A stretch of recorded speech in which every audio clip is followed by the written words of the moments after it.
Hey guys, it's Z back with another episode of Observing Freemasonry. And now that I'm back into school and things are kind of getting back into a normal routine again, I know I haven't made a video in a while, so I thought I'd try it and see how it goes and tell you some things that I did over the summer.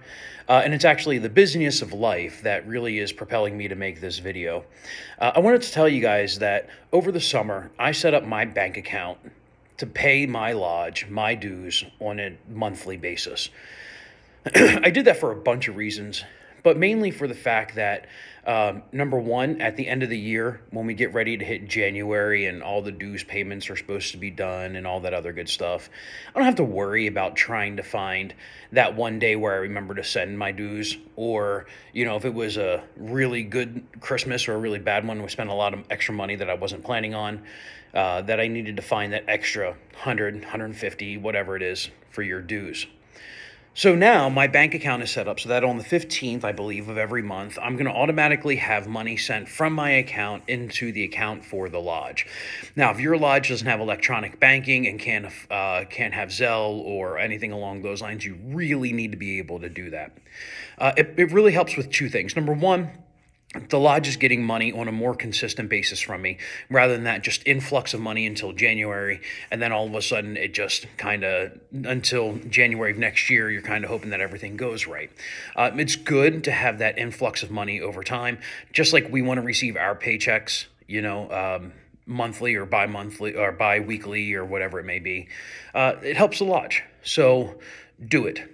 The other thing that really helps out is if we take a thought about what masonry means to me, my dues pale in comparison to what I think masonry is, right?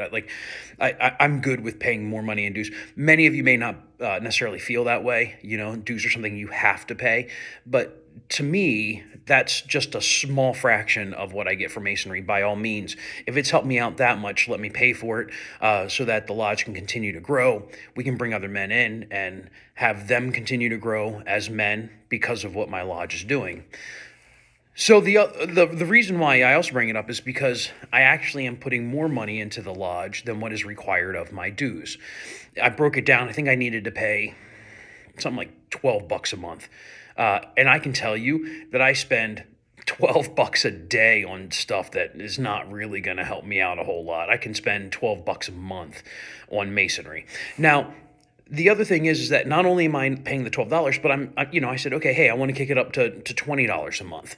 Think about what you spend $20 a month on and whether or not you actually need it.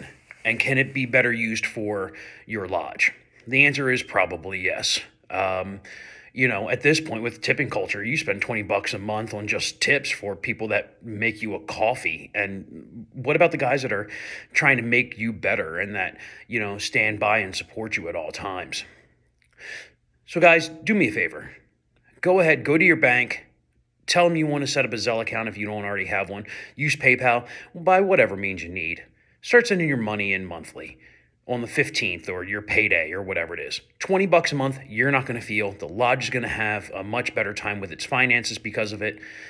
And you can actually give more and help your lodge out more. You never have to worry about your dues being paid because your secretary and treasurer will have records of that, so that'll always be taken care of. You lose the stress around Christmas time or the 1st or whatever else it is. But just make it happen. So until next time, stay fervent.